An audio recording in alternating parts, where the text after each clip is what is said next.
se juntan, se animan, contagian. Segundo bloque de entrevistas y tenemos a Bettina Mendiburu, directora del Jardín Maternal y de Infantes Dulce Compañía de Loris Malaguzzi. Muy buenas tardes y gracias por estar acá. Bueno, muchas gracias y bueno, un placer visitarlos. Y felicitaciones porque hace poco el jardín cumplió años. Queríamos saber cómo lo habían celebrado.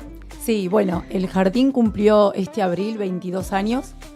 Este jardincito arrancó allá por el año 2004 con 3 docentes y 2 alumnos. Así arrancó este proyecto que hoy parece tan grande, pero cuando uno hace ese recuerdo, yo era una de esas docentes que arrancó con este proyecto.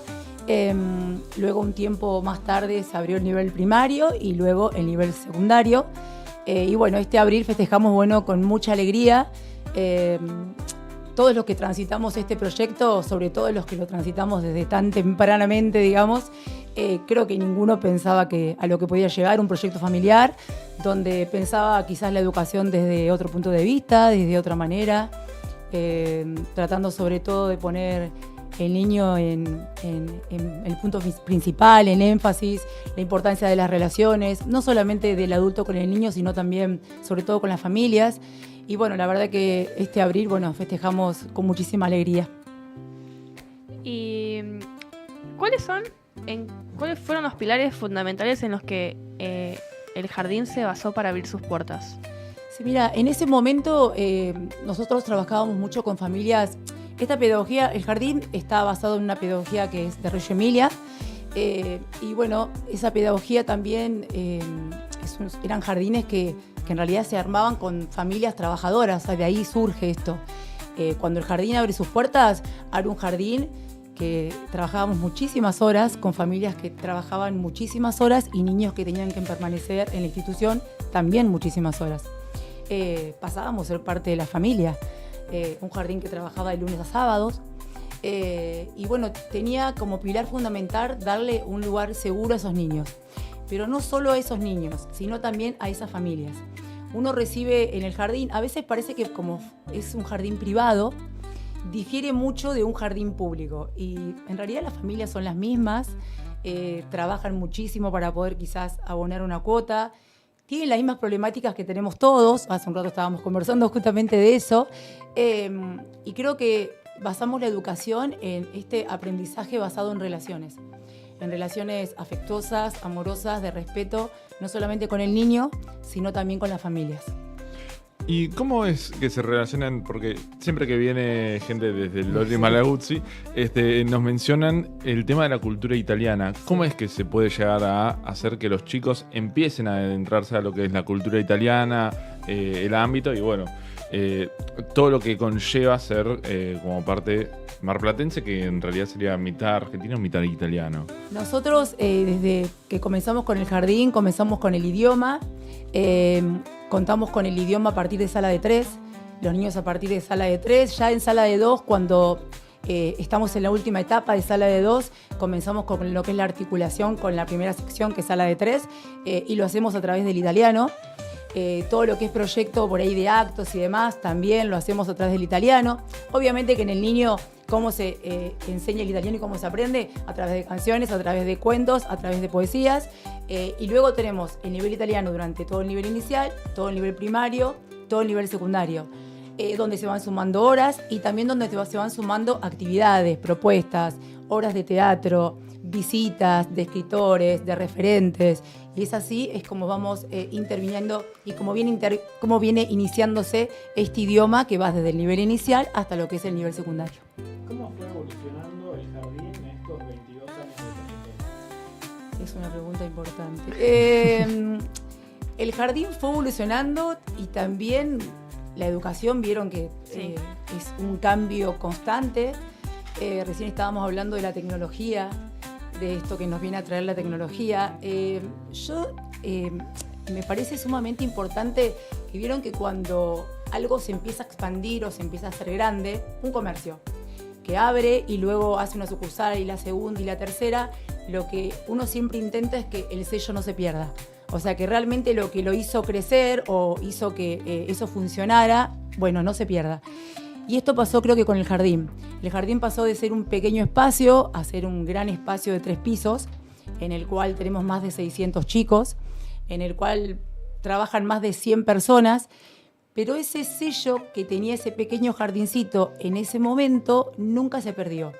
Y yo creo que tiene que ver mucho con la relación que tenemos con las familias, que me parece que es lo más importante, sobre todo después de la pandemia. Me parece que en la pandemia, donde todo se hizo tan difícil, estábamos tan lejos, ustedes imagínense pandemia con nivel maternal. O sea, si era difícil enseñar a niños de secundaria, imagínense cómo hacemos para acercarnos a un niño de 1 año. Bueno, la única manera que hubo fue a través de las relaciones, a través de un cuento, a través de una nana, a través de la mirada, a través de un mensaje.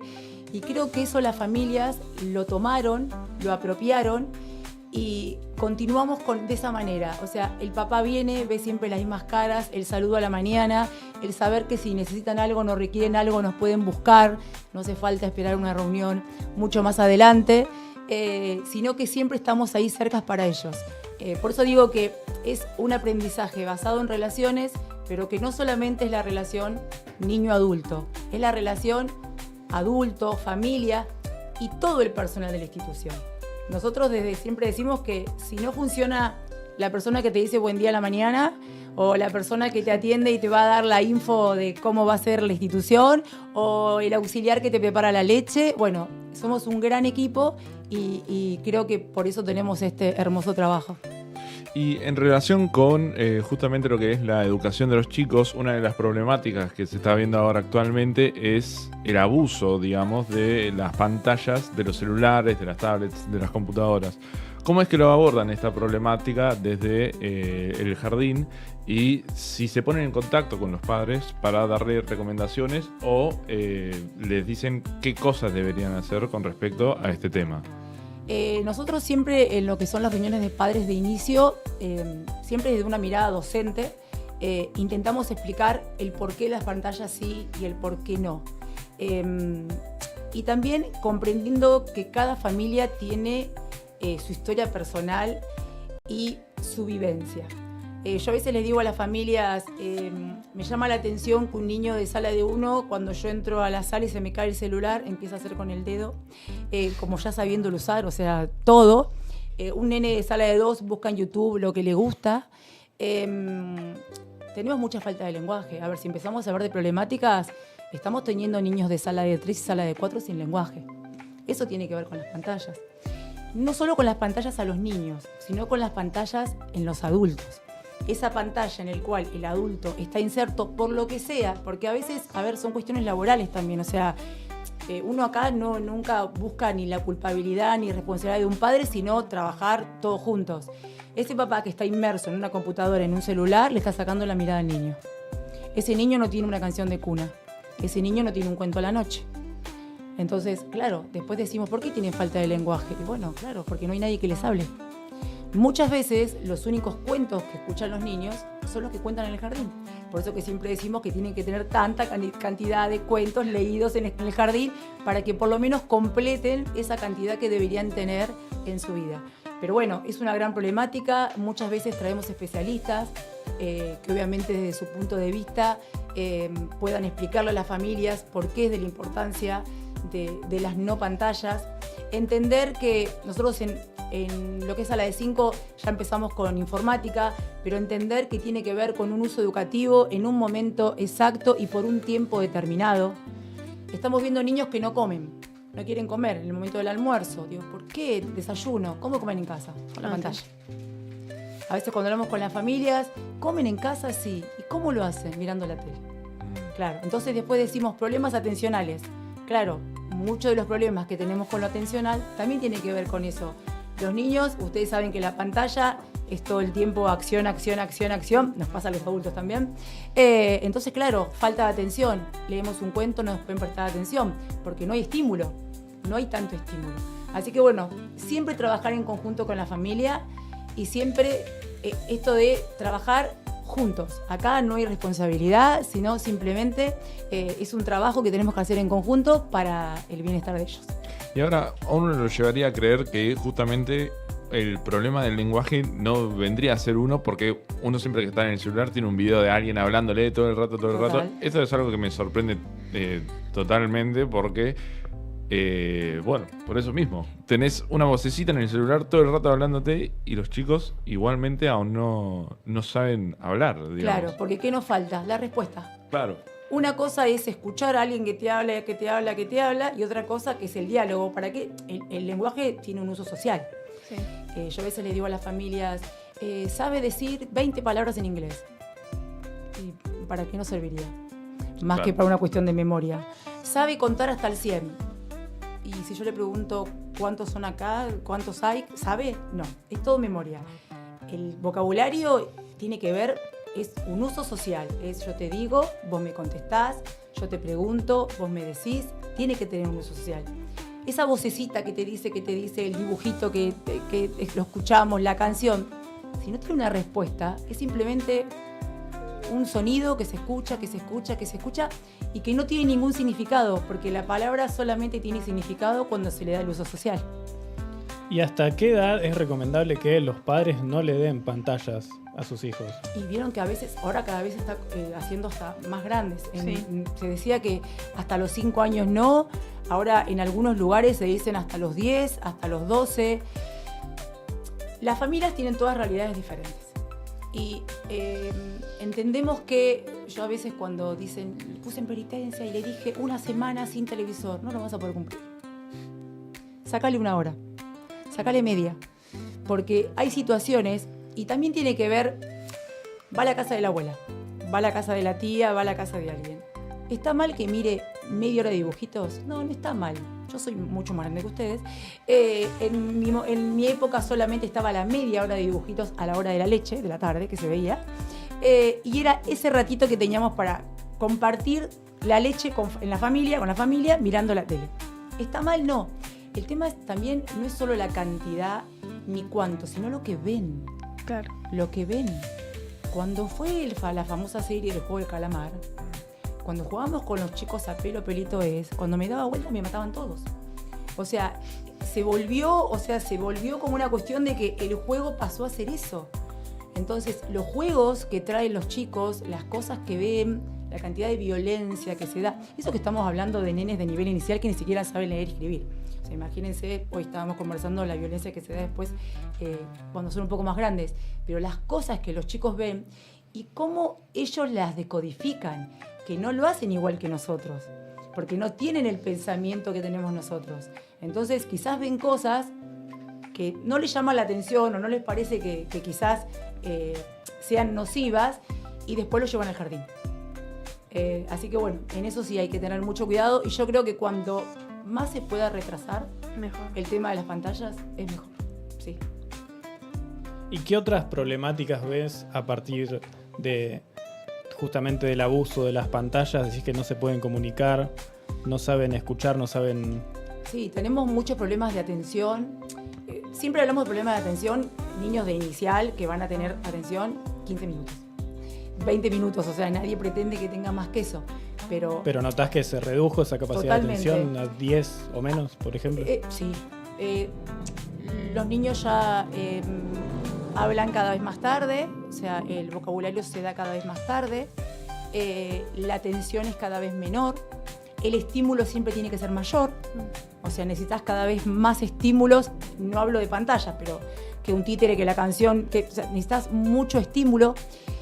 Se ha perdido, yo con las chicas siempre hablo que a veces la voz cantada sola del docente ya no llama la atención, necesitas sí o sí el equipo de música. Cuando en otra época solamente con la voz del docente ya bastaba. Ahora como que necesitas el equipo de música, la imagen que te llame la atención, el cuento que sea, o sea, cada vez hay menos atención. También empezamos con las cuestiones de frustración. Ahí hay una cuestión también del no poder frustrarse, del todo ya. Tiene que ser ya, no hay turnos, no hay espera. Hay muchas circunstancias que se están viendo, que no le quiero echar la culpa solamente a las pantallas. Yo creo que hoy todos los adultos vivimos una vida bastante alocada por un montón de cuestiones laborales, económicas y demás, y creo que con eso también nos llevamos a los niños con nosotros, porque obviamente son parte de la familia. queramos o no. Entonces creo que se están viendo muchas problemáticas.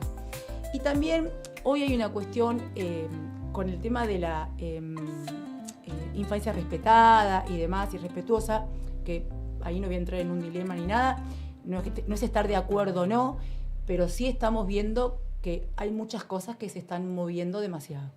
O sea, nosotros tenemos pautas madurativas que no son para todos iguales, y eso está buenísimo, que hay que entenderlo. Los chicos son todos distintos, como lo somos nosotros, pero hay ciertas pautas que se deben cumplir o se deben ir cumpliendo. Niños en sala de 5, en sala de 4 con pañales, es muy raro ver. Hoy en sala de 3 tenés la mayor cantidad de niños con pañales. Eso no se veía. Si uno lo traduce a primaria, vuelvo a mi edad, que soy grande, los niños empezaban a leer y escribir en primer grado. Y hoy hay niños que aprenden a leer y escribir en segundo, tercero, en cuarto. Y no digo de algunos niños, porque todos los niños tienen particularidades. Empiezo a hablar de una manera más general.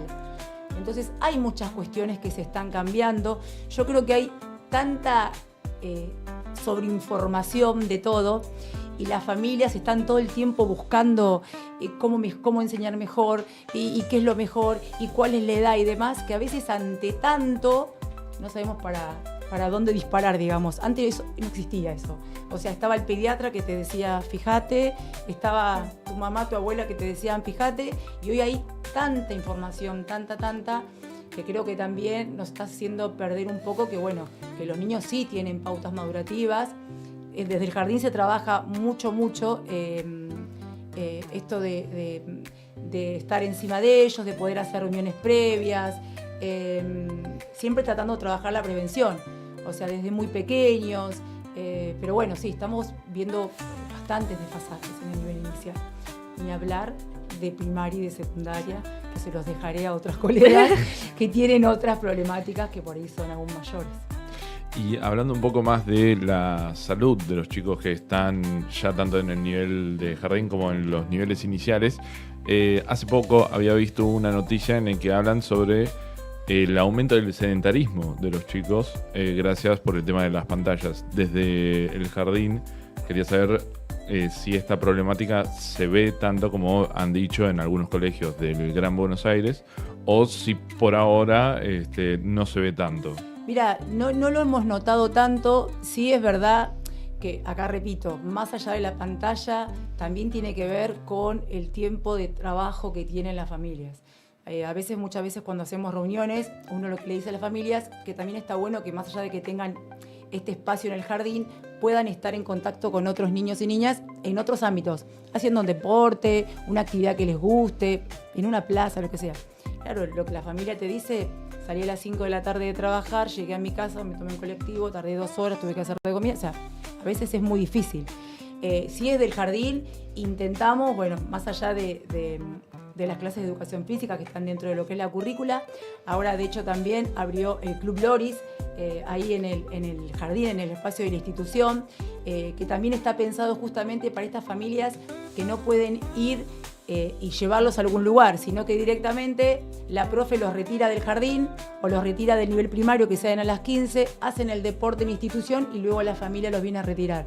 Entonces es una forma donde el jardín, digamos, la institución también cuenta con inglés, con orquesta, con música, con italiano. Hay muchos talleres que comenzaron a funcionar luego de las 15 horas o de las 16. Entonces la familia, ¿qué hace? Bueno, en un solo lugar, más allá de lo educativo, lo curricular, puede mi hijo hacer un deporte, puede mi hijo hacer música, estudiar música, o puede hacer arte, y luego ya llegar a su casa con todo hecho, digamos. Porque si no, sí, yo ahí, o sea, el hecho es un poco responsabilidad de las pantallas, pero creo que también lo laboral también pesa mucho. A veces, el otro día hablaba con una mamá que en general suele llegar un poquito tarde, y yo la cargo, le digo, mamá, a las 8, mamá, a las 8. Y en un momento me dice, tengo un negocio, lo cierro a las 11, de ahí me tengo que ir a mi casa, baño a mi hijo, le hago de comida y nos acostamos a la 1 o 2 de la mañana. Yo ahí le tengo que decir, mamá, con lo que puedas, haz lo posible para llegar temprano.